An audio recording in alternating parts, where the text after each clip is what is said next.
My name is Nova, and I'm 27 years old. The story I'm about to tell you is the story of my life, or rather, how my first life ended and my real one began. It started at a family dinner, with a few simple words that were meant to destroy me. Before I tell you how everything flipped, like and subscribe, and drop a comment to let me know where you are watching from. The silverware clinked against my mother's best porcelain plates, a sound I'd heard every Sunday for as long as I could remember. It was a sharp, delicate sound, one that always felt too fragile for the heavy silence in our house. Candles flickered, casting long, dancing shadows across the polished dining table. The rich, savory scent of roast beef filled the air, a smell that was supposed to mean comfort, family, and home. For me, it only ever smelled like an obligation. It was our traditional Sunday dinner. It was the one thing I never missed. Not since I'd moved out for college and then into my own small apartment downtown. I came back every single week, no matter how exhausted I was from my job,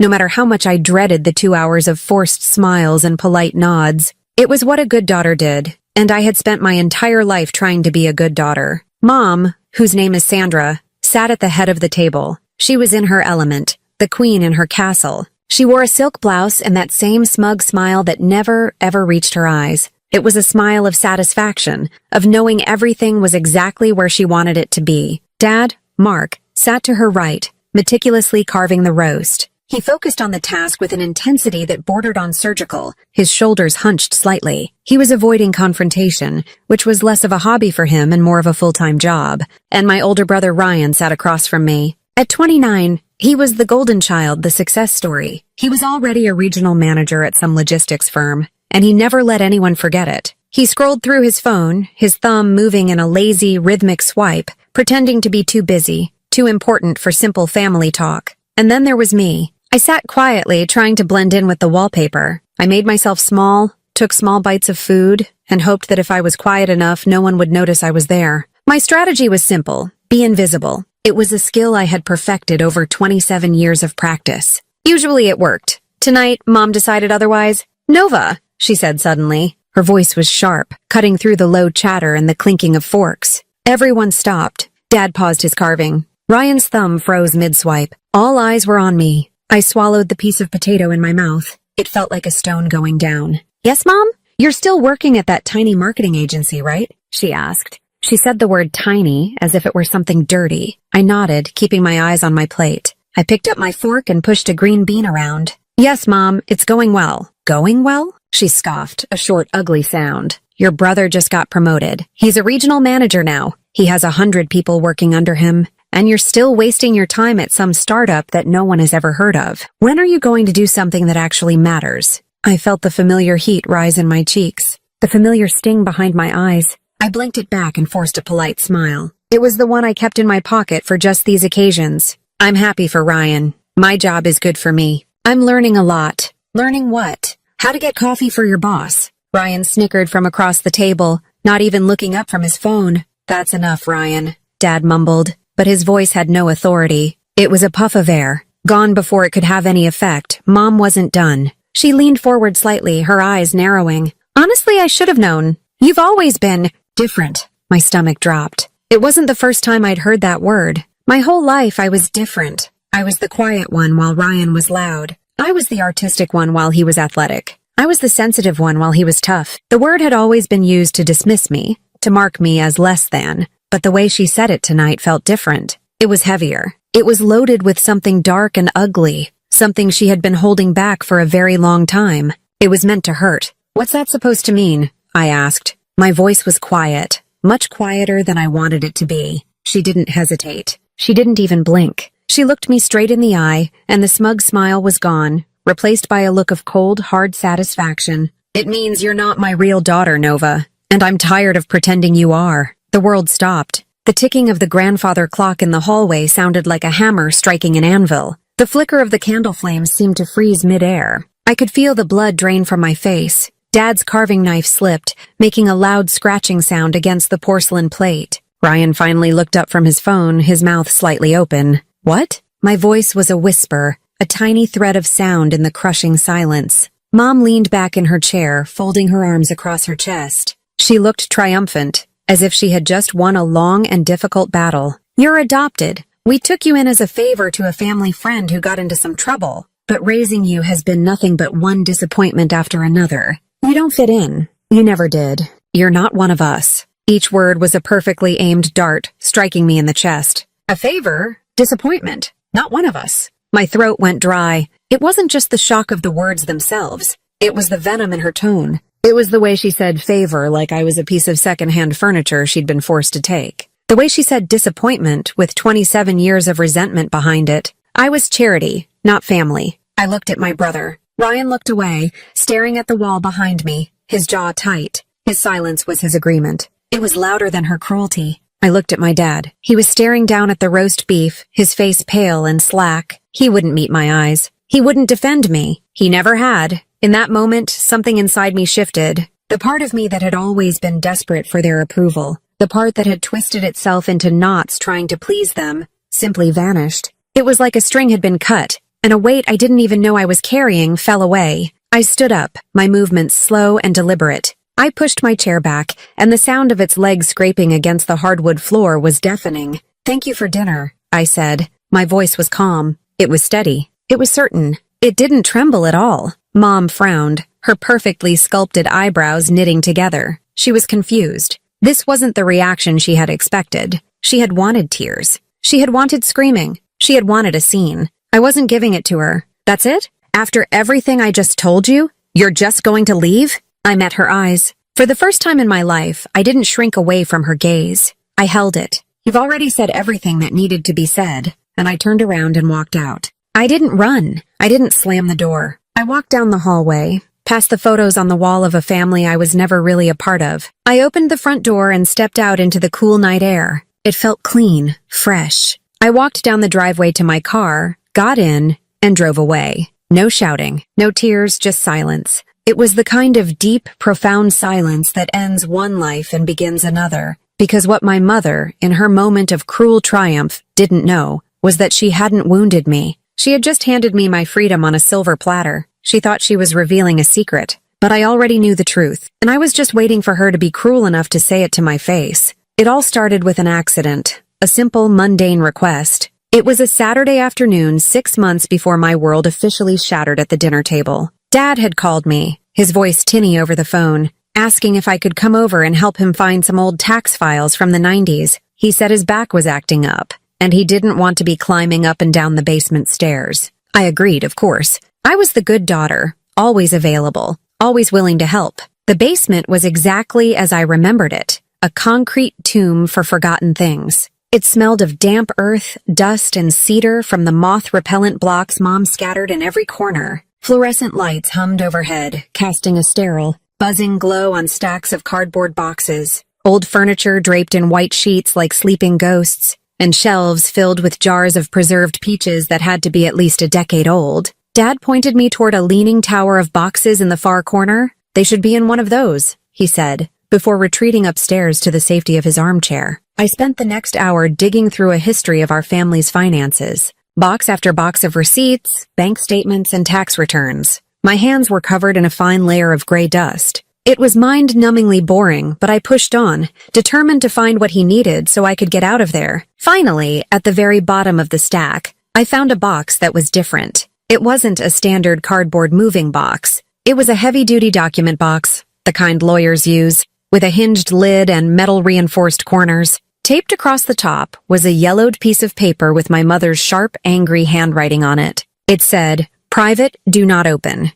My heart gave a little thump. I knew I should have just pushed it aside and kept looking for the tax files, but I couldn't. All my life, I had been surrounded by unspoken rules and invisible walls. There were things you just didn't talk about in the Winters household. There were feelings you didn't show, and there were doors you did not open. This box was one of those doors. Curiosity, for once, was stronger than my fear of upsetting my mother. My hands trembled slightly as I peeled back the old brittle tape. The lid creaked open. The first thing I saw was a file folder with my name on it. Nova. Inside were papers. Lots of them. I pulled out the first one. It was my birth certificate. My name was there, Nova Winters. My date of birth. My parents' names, Mark and Sandra Winters. It all looked normal, except for one small detail in the corner. The space for the attending physician was blank. That was odd. Beneath the birth certificate were hospital records. They were thin, just a few pages noting my weight, height, and a clean bill of health. But they were from a small private clinic 2 towns over, one I had never heard of. Why wouldn't I have been born in the main hospital everyone else went to? Then, at the very bottom of the box,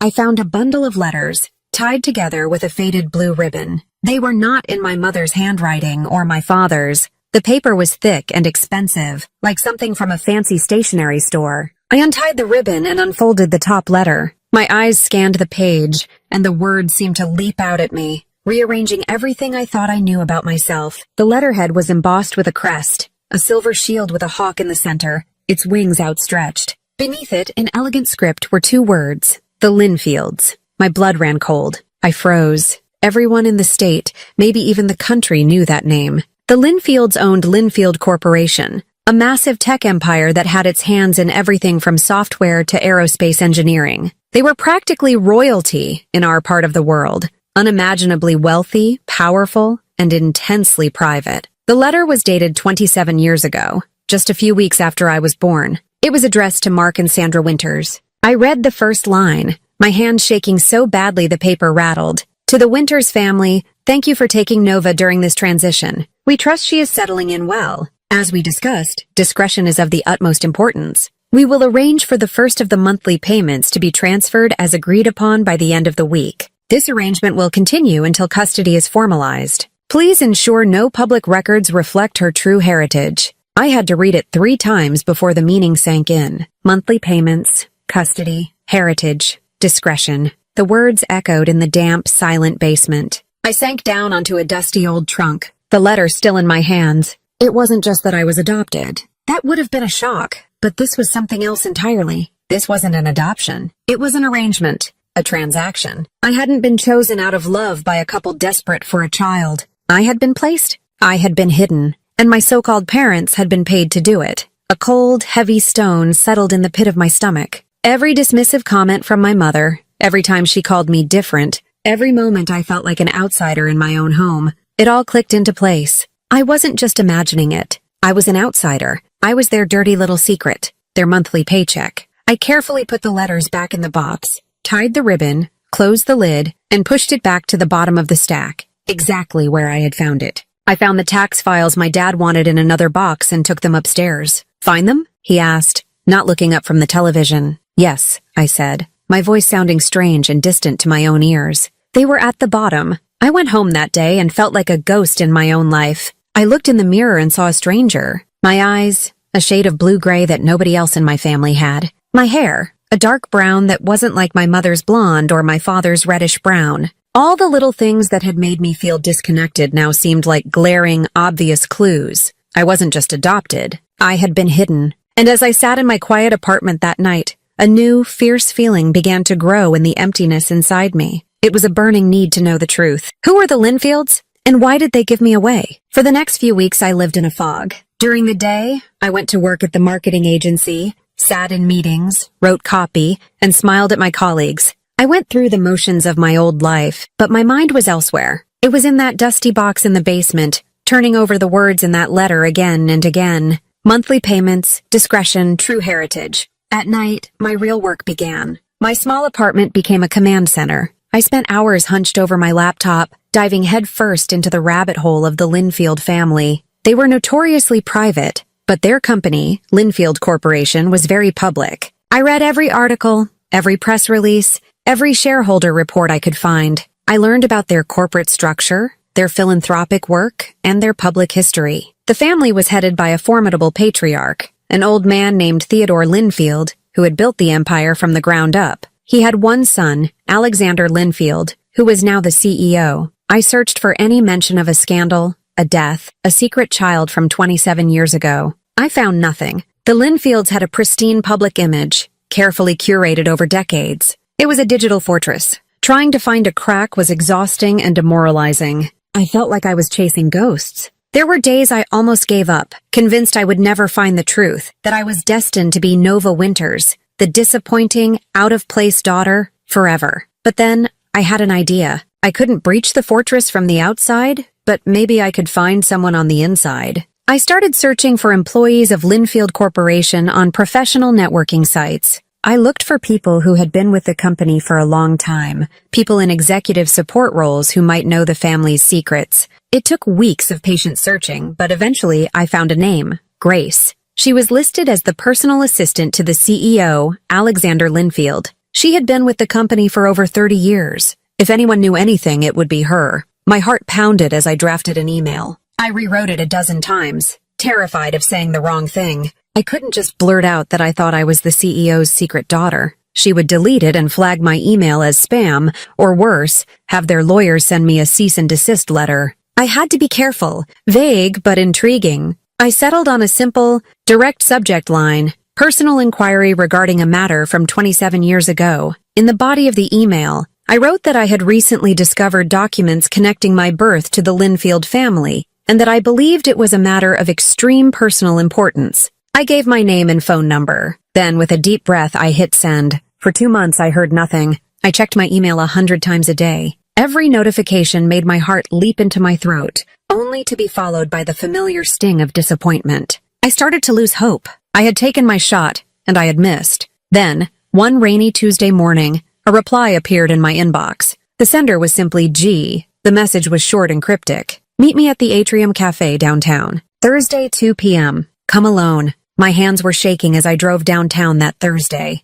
The Atrium Cafe was a quiet, elegant place with high ceilings and lots of natural light, the kind of place where people had hushed important conversations. I spotted her immediately. She was an older woman with sharp, intelligent eyes and perfectly styled gray hair. She sat at a small table in the corner, a cup of tea untouched in front of her. I walked over and introduced myself. Grace? She nodded and gestured for me to sit. She didn't smile. She just watched me, her gaze intense and analytical, as if she were trying to see something beneath the surface. We didn't exchange pleasantries. After a moment of heavy silence, she slid a thick, cream-colored envelope across the table. He's been looking for you, she said, her voice soft but firm. And that was all. She stood up, left a $10 bill on the table for her tea, and walked out of the cafe without another word. I sat there for a long time, just staring at the envelope. My name, Nova, was written on the front in strong, bold handwriting. With trembling fingers, I opened it. Inside was a letter, handwritten on the same expensive paper I had found in the basement, bearing the same hawk crest. It was from Alexander Linfield, my biological father. My eyes filled with tears as I read his words. He told me everything. He wrote about my mother, Elise, an artist he had loved more than life itself. He wrote about their plans to get married, plans that were shattered when she was killed in a sudden, tragic car accident just weeks after I was born. He wrote about his father, Theodore, a powerful and controlling man who saw me, the child of a woman he hadn't approved of, as a threat to the family's reputation and legacy. Theodore had forced Alexander to give me up, arranging for me to be placed with a trustworthy couple from their town, the Winters, until the scandal died down. It was supposed to be temporary, but the Winters had taken the money, moved away a few years later, changed their numbers, and stopped responding to his letters. They had vanished, and they had taken me with them. Alexander had been searching for me ever since his father passed away, and he took control of the company. I wasn't a child given away. I was a child who was stolen. The letter ended with a simple, desperate plea. I know I can't make up for the years we've lost, but I need to see you. Please give me a chance to explain. Give me a chance to know my daughter. He had included his personal cell phone number at the bottom. The next week, after reading the letter 100 times, I called him. A man answered on the first ring, his voice deep and warm, but filled with an unmistakable nervousness. We scheduled a meeting. When I walked into his penthouse apartment overlooking the entire city, my breath caught in my throat. The place was vast and beautiful, with floor-to-ceiling windows and walls covered in stunning art, but I barely noticed any of it. My eyes were fixed on the man standing in the middle of the room. He was tall and handsome, with dark hair threaded with silver at the temples, and he had my eyes. The same blue-gray color, the same shape. It was like looking into a distorted mirror. He stood frozen for a moment, his own eyes wide with emotion. Then he whispered, his voice thick, "You look just like her. You look just like your mother." We sat and talked for hours. The sun set outside the windows, and the city lights began to glitter below, but we didn't notice. He told me stories about my mother, Elise. He described her laugh, her passion for painting, her stubborn spirit. He showed me pictures of her. In every one, she was vibrant and full of life. He spoke of his regret, of the guilt he had carried for 27 years. It was a raw, honest confession. Then he looked at me, his eyes shining with unshed tears, and said the words that changed everything. I don't want to just make up for lost time, Nova. I want to make things right. This company, this legacy, it should have been yours. It still can be. He offered me a position. Not some token job, but a real apprenticeship at Linfield Corporation, working directly under him. He wanted to teach me everything, to show me the world I was supposed to have been a part of. He wanted to give me my birthright back. For the first time in my life, I felt seen. I felt wanted. I felt real. And without a single doubt in my mind, I said yes. For the next 6 months, I lived a double life. It felt like I was a spy in my own story, playing two completely different characters. To my adoptive family, I was still just Nova, the disappointing daughter. I was the one who worked at a tiny agency, the one who wasn't as successful as Ryan, the one who was wasting her potential. I would talk to them on the phone once a week, and the conversations were always the same. Mom would ask pointed questions about my job, her tone dripping with disapproval. "Are you still fetching coffee for your boss, dear?" she'd ask, her voice falsely sweet. Dad would say a few meaningless words about the weather. I would give them vague, polite answers, letting them believe that nothing in my life had changed. I never missed a Sunday dinner, sitting at their table and pretending to be the same invisible girl I had always been.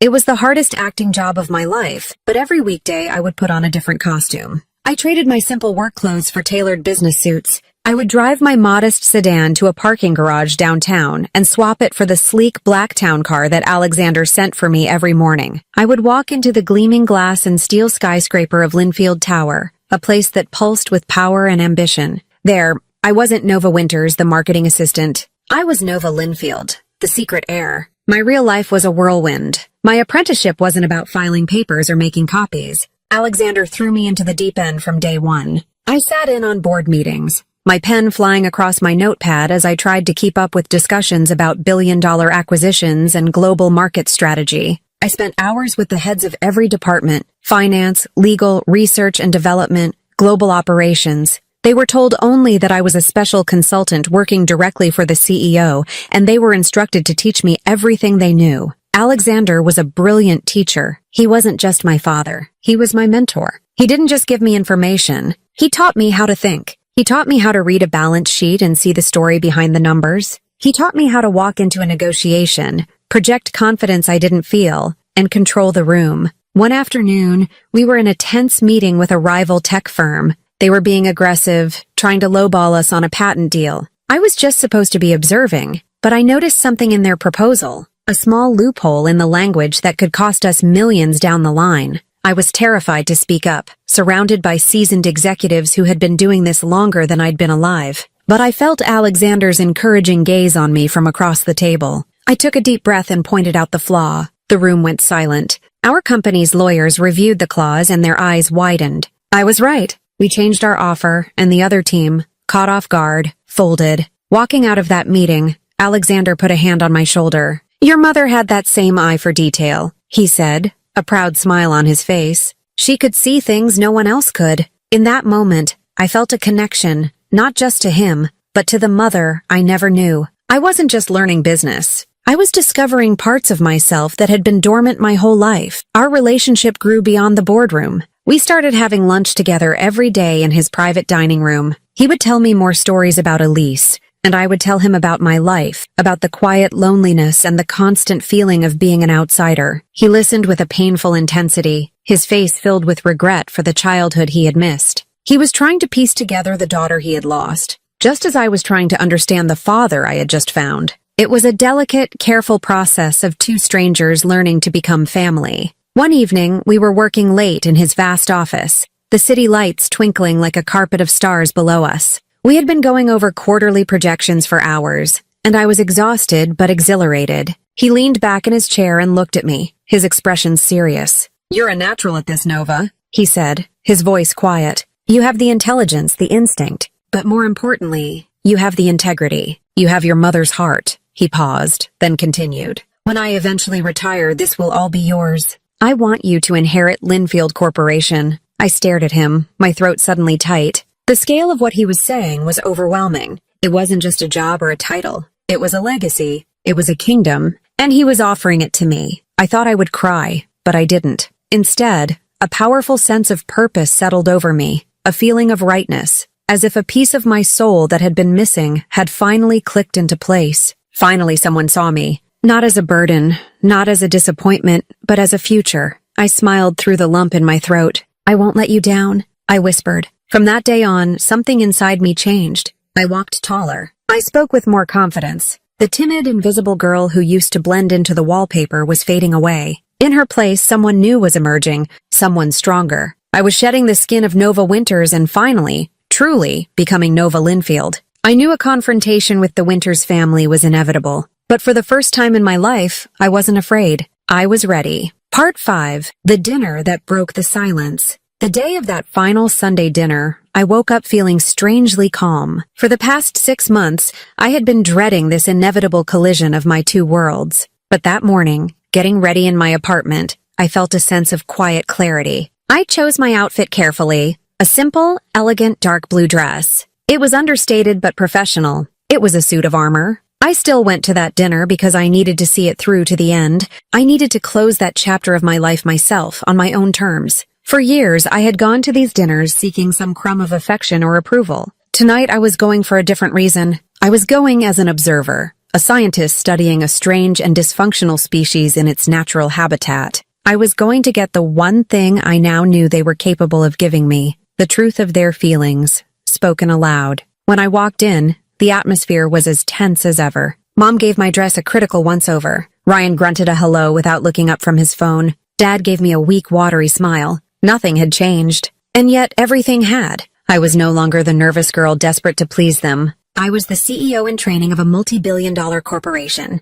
I knew things they couldn't possibly imagine. The power dynamic in the room had shifted completely. Only I knew it. I sat at the table, a calm spectator at my own execution. When my mother started her usual attacks, comparing me to Ryan, belittling my job, I didn't feel the familiar sting of hurt. I felt a strange sense of pity for her. Her world was so small, her sense of worth so tied to her son's conventional success, and her daughter's perceived failure. I listened to her words, but what I was really hearing was my own internal analysis. This is a tactic to assert dominance. This is a projection of her own insecurities. Alexander had taught me to see the strategy behind the words, and I could suddenly see my mother's tactics with perfect, cold clarity. She wasn't just being cruel, she was being predictable. So when she finally spat out those fateful words, "It means you're not my real daughter, Nova, and I'm tired of pretending you are," I didn't feel the shock or the pain she expected. I felt relief. It was a profound, cleansing release, as if a pressure valve inside my chest had finally been opened. The lie was over. The pretense was done. She thought she was wounding me, but she was setting me free. She thought she was casting me out, but she was just opening the door I was already prepared to walk through. I looked at my father's cowardly refusal to meet my eyes, and my brother's guilty silence, and I didn't feel anger. I felt nothing. They were strangers to me, and had been for a long time. My calm departure wasn't an act of weakness. It was an act of power. I was refusing to play her game anymore. As I drove away from that house for the last time, I didn't cry. The cold night air rushing through my open window felt like a baptism. I was washing away 27 years of feeling like I wasn't enough. The next morning, I woke up in my own bed and felt light. The heavy weight of their expectations, an anchor I had been dragging around my entire life, was gone. I made coffee and stood by my window watching the sun rise over the city, my city. While the Winters family was likely sitting in a state of shock or righteous anger, my real life was about to begin. At exactly 9 a.m., I was sitting in my office at Linfield Tower. It wasn't a grand corner office yet, but it was mine, with a sleek desk and a view of the skyline. Alexander and I had prepared for this moment for weeks. The plan was in motion. At 9:01 a.m., Grace walked in and gave me a quiet nod. "It's done," she said. The official press release from Linfield Corporation went out. I opened my laptop and watched the headlines appear on news sites, one after another. Linfield Corporation announces new heir, CEO's long-lost daughter, Nova Linfield.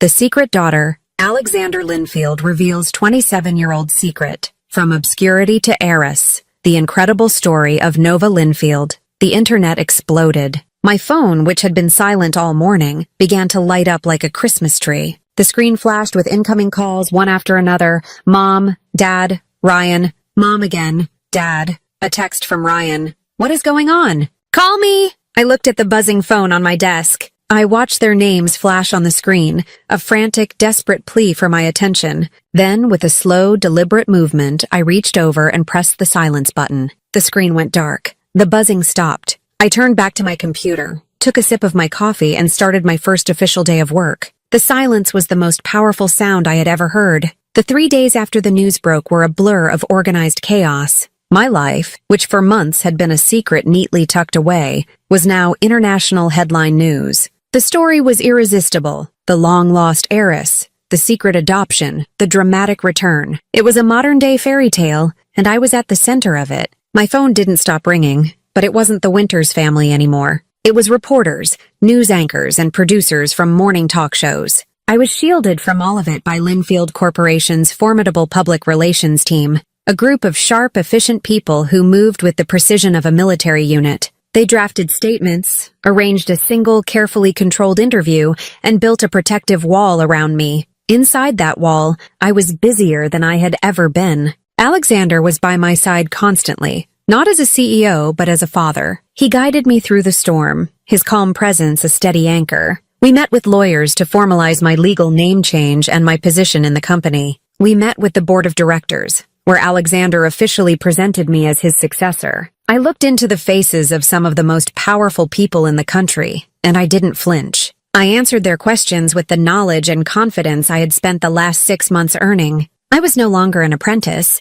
I was an executive. Through it all, I was waiting. I knew they would come. The Winters family couldn't stand being ignored. Their silence was a coiled spring, and I knew it was only a matter of time before it snapped. I spent my evenings in my new apartment, a beautiful space on the 30th floor of a building not far from the Linfield Tower. It was a place Alexander had arranged for me, a home that was truly mine. It was quiet, peaceful, and safe. I would stand at the floor-to-ceiling windows, looking out at the city lights, and I would prepare myself. I rehearsed the conversation in my head, not out of fear, but out of a need for strategy. I would not be emotional. I would not be vengeful. I would be final. The call came on the third day, a Thursday afternoon. I was in my new corner office, the one that had belonged to a retiring executive vice president. It was a large, airy space with a breathtaking view of the city. My intercom buzzed. It was the head of security from the front lobby. Ms. Linfield, his voice was professionally calm.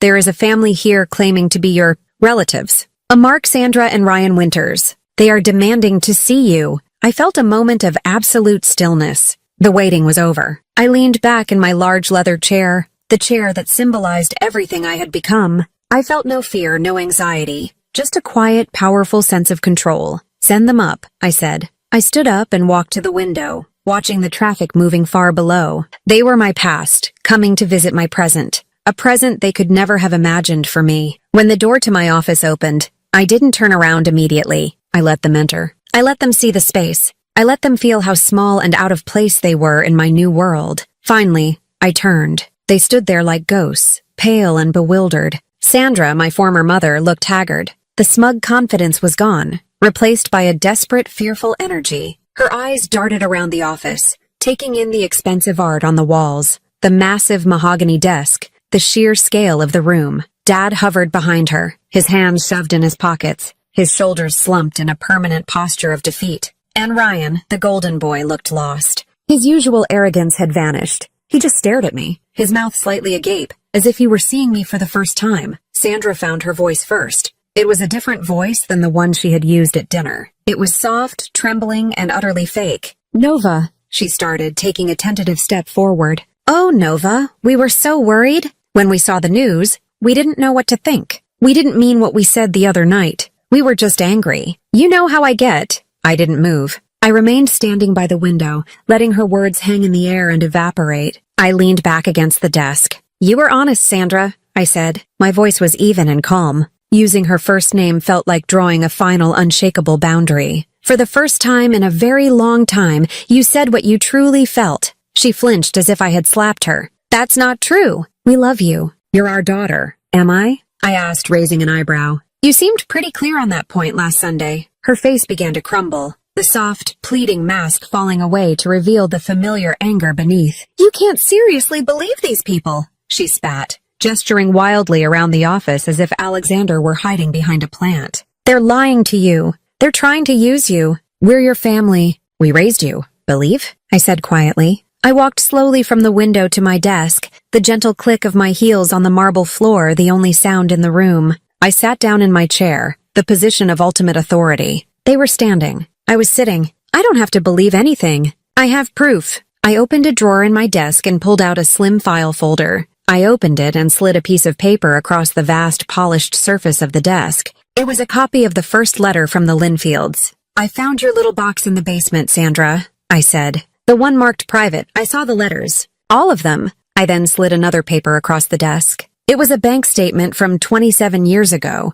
showing the first large deposit from a holding company owned by the Linfields. I also had my father's legal team pull your financial records. They found every single one of the monthly payments you took. You didn't just hide me. You sold me piece by piece, month by month for 27 years. Sandra's face went white. She looked at the papers as if they were venomous snakes. Ryan took a step back, shaking his head in disbelief. He looked at his parents with a new, horrified understanding. It was Dad who finally spoke, his voice cracking. We raised you, he repeated, the same pathetic defense. We put a roof over your head. We fed you. I looked at him, at this weak, hollow man I had once called my father. No, I said, my voice cutting through his excuse like a scalpel. You didn't raise me. You housed me. You collected me. I was a transaction, an investment that you complained about for years, not knowing it was about to pay out a dividend you could never have imagined. The room fell into a dead, crushing silence. The truth was out, laid bare on the polished surface of my desk.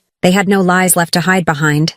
I pushed another thicker folder across the desk toward them. That, I said, is a settlement agreement. Sandra stared at it blankly. A settlement? I've instructed the Linfield Corporation's acquisition department to make you an offer, I explained, my tone as neutral as if I were discussing the weather. We are buying out your small logistics consulting business, the one Ryan is so proud of. We are offering you twice its market value. The money will be deposited in your account within 24 hours of you signing those papers. Consider it a final payment. Severance pay for 25 years of pretending to be my family? Sandra's eyes widened, a flicker of greed warring with her shock and humiliation. Ryan looked like he was going to be sick. You can't, she started, her voice a strangled whisper. I already did, I interrupted, my voice firm and final. Sign the papers, take the money, and you will never have to see or hear from me again. You will be free of your disappointment. Isn't that what you've always wanted? They stood there for another minute, utterly broken. Sandra finally reached out a trembling hand and pulled the folder toward her. She didn't look at me. She couldn't. Without another word, they turned and walked out of my office. The door clicked shut behind them, and I was alone. I didn't feel triumph. I didn't feel anger. I just felt quiet. It was the quiet of a war that had finally ended. For a long time after the door clicked shut, I didn't move. I sat in my enormous leather chair listening to the silence. The confrontation I had been anticipating for months was over, and it had been nothing like I had imagined. There was no screaming, no dramatic tears. It was just a quiet, brutal transaction. A business deal. I had bought my freedom, and the price had been to finally and completely shatter the illusion that we were ever a family. I expected to feel a surge of victory, a rush of triumphant satisfaction, but I didn't. Instead, I felt a profound emptiness. It wasn't a painful void, but a clean one. It was the space left behind after something toxic and heavy had been surgically removed. I swiveled my chair to face the massive window, looking out at the endless expanse of the city below. For 27 years, a huge part of my energy, both conscious and subconscious, had been dedicated to managing the Winters family, trying to earn their love, trying to avoid their criticism, trying to understand their disappointment. Now all of that was gone. The space it occupied in my soul was now empty, waiting to be filled with something new, something of my own choosing. I took a deep, slow breath and felt for the first time truly and completely free. That evening, I stood in Alexander's office. His was a corner office on the top floor, with a view that seemed to encompass the entire world. The sun was setting, painting the sky in brilliant strokes of orange and purple. We stood side by side at the window, not speaking, just watching the day end. How do you feel? He asked finally, his voice gentle. I thought for a moment, trying to find the right word. Empty, I admitted, but not in a bad way. It feels clean. I turned to look at him. And free. I feel free? He nodded, a soft, understanding smile on his face. Good, because you've earned more than freedom, Nova. You've earned your future. He walked over to his desk and picked up a handsome, leather-bound folder. He brought it back to me and held it out. This is for you. It's official. I took it from him. My hands were steady. I opened it. Inside, on thick embossed paper, was my official letter of appointment. It read, Nova Linfield, Executive Vice President of Corporate Strategy, Linfield Corporation. Seeing my real name, my new title, written out in such a formal, permanent way, made it real. This wasn't a temporary apprenticeship. This wasn't a dream. This was my life now. For the first time, my name, Nova Linfield, looked exactly where it belonged. I traced the letters with my fingertip, a lump forming in my throat. This was more than a job. It was an identity. It was a promise. It was home. The weeks that followed were a whirlwind of activity. My new role came with immense responsibility, and I poured all of my newfound energy into it. I led meetings. I analyzed international market trends. I made decisions that affected thousands of employees and millions of dollars. There was no time to dwell on the past. I was too busy building my future. The public attention was intense, but I learned to navigate it. With the help of the PR team and Alexander's guidance, I conducted a few select interviews. I told a simplified version of my story, focusing not on the betrayal of the Winters family, but on the joy of finding my real one. I spoke about my mother, Elise, and my commitment to honoring her legacy. I was no longer a victim in a sad story. I was the competent, confident new face of a powerful corporation. One of the most significant changes was internal. I started to trust my own voice. In meetings, I no longer hesitated to speak up, to challenge an old idea or propose a new one. I had spent my entire life making myself smaller, trying to be invisible. Now I was learning to take up space. I was discovering a strength in myself I never knew I had. It wasn't an aggressive or loud strength, but a quiet, steady confidence. It was the strength of knowing who you are and what you are capable of. Sometimes, in a quiet moment, the past would surface. I'd be reviewing a financial report and suddenly remember the dusty smell of the basement where I first found the letters. Or I'd be at a formal dinner and the clink of silverware would transport me back to that last Sunday dinner. But the memories no longer had power over me. They were just data points on a chart, moments that had led me from where I was to where I am now. They were the first chapter of a book that was getting more interesting with every page. The empty space inside me was beginning to fill up, not with anger or resentment, but with purpose, ambition, and a quiet, growing sense of peace. A week after the confrontation in my office, a week after I had signed away my past and officially stepped into my future, I received the voicemail. I was in my apartment preparing for bed. It had been a long, grueling day of back-to-back meetings, and I was looking forward to the quiet embrace of sleep. My phone, which I usually kept on silent during the day, was sitting on my nightstand. As I plugged it in to charge, the screen lit up with a notification. One new voicemail. My heart didn't leap. I didn't feel a jolt of anxiety. I simply felt a weary curiosity.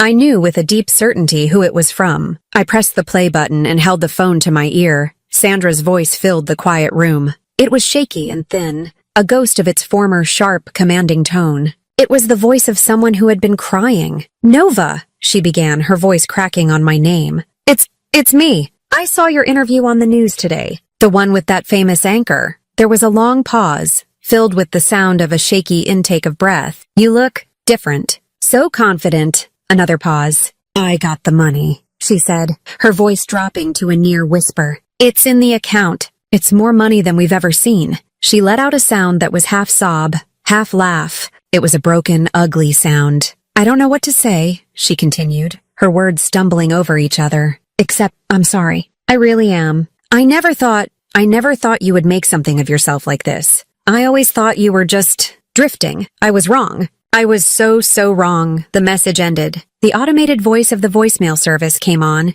chirpy and detached. I stood motionless in my silent apartment, the phone still pressed to my ear. I listened to the message a second time, and then a third. I wasn't listening for emotion. I was analyzing it. It was a masterclass in a self-serving apology. I saw you on the news. I got the money. I never thought you'd make something of yourself. The apology wasn't for the years of emotional neglect. It wasn't for the cruelty, the lies, or the coldness. It was an apology born of shock and awe. She wasn't sorry for how she had treated me. She was sorry that she had misjudged my potential value. She had thrown away a winning lottery ticket, and now she was staring at the jackpot on her television screen. Her regret was for her own loss, not for my pain. A part of me, a ghost of the girl I used to be, felt a faint tug of pity. She was a small, bitter woman who had built her life on a foundation of lies, and now it had all crumbled, leaving her rich, but utterly powerless. But the woman I was now, the woman who ran board meetings and shaped corporate strategy, knew that pity was a trap. Pity was a door left ajar, an invitation for the poison to seep back in. I walked over to my window and looked out at the city lights. I thought about what would happen if I called her back. I could picture the conversation perfectly. She would cry. She would tell me she loved me, that she always had. She would beg for forgiveness. And then slowly the requests would begin. Could I help Ryan get a better position? Could I invest in some new business idea for my father? Could she and I have lunch just to talk? She would try to weave her way back into my life, not because she loved me, but because I was now useful to her. The dynamic would be different. She would be fawning instead of critical, but it would be just as toxic. Some apologies are not meant for the person who was wronged. They are a desperate plea for absolution from the person who did the wronging, a way to soothe their own conscience. Calling her back would be an act of soothing her. It would be a gift to her, and I was done giving her parts of myself. My silence, I realized, was my final boundary. It was a wall she could not breach. My lack of response was the one thing she couldn't manipulate. It was a statement, louder than any angry words I could ever have shouted. It said, "You no longer have access to me. The transaction is complete." The next day, I made a call to the head of the Linfield Foundation, the company's philanthropic arm. I told him I wanted to set up a new grant in my biological mother's name, the Elise Linfield Grant for Emerging Artists. It would provide funding and mentorship for young, unknown artists who were struggling to make a name for themselves, people like my mother had been before she met Alexander. It was an act of creation, of building something beautiful and positive. It was about honoring my true heritage and looking toward the future, not getting dragged back into the wreckage of the past. That evening, I picked up my phone, navigated to the voicemail from Sandra, and listened to it one last time. Her broken, self-pitying voice filled my ear. Then I pressed the delete button. I watched the notification vanish from my screen, and just like that, she was gone. Some apologies are meant to echo unanswered, and hers would echo in the silence for the rest of her life. Sunday dinners are different now. There are no polished plates holding silent resentment. There is no tension so thick you could carve it with a steak knife. There is no one scrolling through their phone pretending to be somewhere else. The ghost of obligation has been exorcised, replaced by the warm, living presence of genuine affection. Tonight we're at Alexander's penthouse. The table is still elegant, but the atmosphere is relaxed, alive with conversation and easy laughter. The guests are a small, curated group that has become my new chosen family. Grace is here, the fiercely loyal assistant who was my first link to this new life. Her husband, a kind, witty history professor, is debating the merits of a new biography with one of the Linfield board members, an old friend of my mother's who looks at me with eyes full of gentle approval. I sit across from Alexander, watching him as he tells a funny story about a disastrous business trip in his youth. He's not the imposing CEO of Linfield Corporation right now. He's just my dad, his face relaxed and happy, his eyes crinkling at the corners when he laughs. And I'm no longer the quiet, invisible girl shrinking in her chair. I am a part of the conversation. I jump in with a teasing comment and the whole table laughs. My opinion is not just heard, it is sought. We talk about everything: corporate strategy, art, politics, silly childhood memories that Alexander and I are trying to create to fill the gaps of the ones we lost.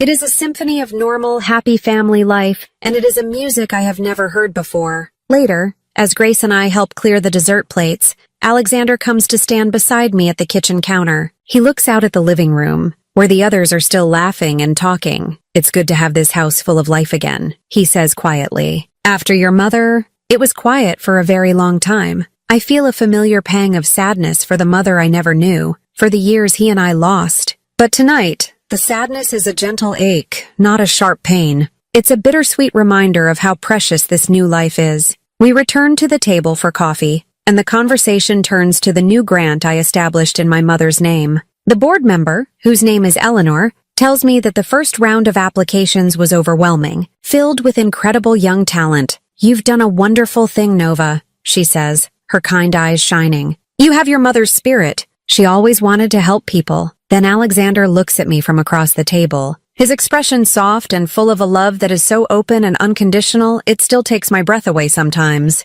"You know," he says, his voice thick with emotion, "your mother would have been so proud of you." His words land directly in my heart. This is the validation I craved for 27 years, the words I desperately longed to hear from Sandra, but hearing them now from him feels completely different. It isn't a reward for being successful or for meeting some arbitrary standard. It is a simple, profound statement of love and pride in who I am as a person. It's not about what I've accomplished. It's about who I've become. A warm feeling spreads through my chest, replacing the old cold ache that had lived there for so long. I smile back at him, a real smile that reaches my eyes. I say, my voice steady and clear, I finally am too, and it's true. The pride I feel isn't just about being a Linfield or an executive. I'm proud of the scared, lonely girl who was brave enough to open that box in the basement. I'm proud of the determined young woman who spent months piecing together the truth. I'm proud of the person who walked out of that toxic house with her head held high and never looked back. I didn't just inherit my future, I fought for it. I built it. We sit there for hours talking and laughing as the city lights glitter outside. For the first time, I don't feel like a guest in someone else's life. I am not an outsider looking in, I am home. This, I realize, is what a real family feels like. It's not about blood or obligation. It's about being seen, being valued, and being loved for exactly who you are. When Sandra Winters stood in her perfect dining room and told me, "You're not my real daughter," she thought she was cutting me out of her story. She thought she was erasing me, casting me out into the darkness. But really, she just wrote the first line of my new one. She was right. I wasn't her daughter. I was never meant to be. I was a secret she kept, a transaction she managed. Her final cruel words were not an ending. They were a key, unlocking a door to a life that was rightfully mine all along. I am Nova Linfield. I am the daughter of a legacy, built by a brilliant man and a woman with a spirit full of art and fire. I am the heir to an empire, not just of wealth and power, but of potential and purpose. My identity is not something that was given to me on that day the news broke. It's something I claimed. I earned it in the dusty silence of a basement, in late nights of research, in the quiet confidence of a boardroom, and in the steady, calm footsteps I took as I walked away from a life that was never meant for me. And the girl she kicked out of her house? The disappointment she was tired of pretending to love? She now owns everything her mother ever wanted. Not just the wealth, but the power, the respect, and the freedom to write her own story. And this is just the beginning. If this story resonated with you, please consider hitting the like button and subscribing to the channel.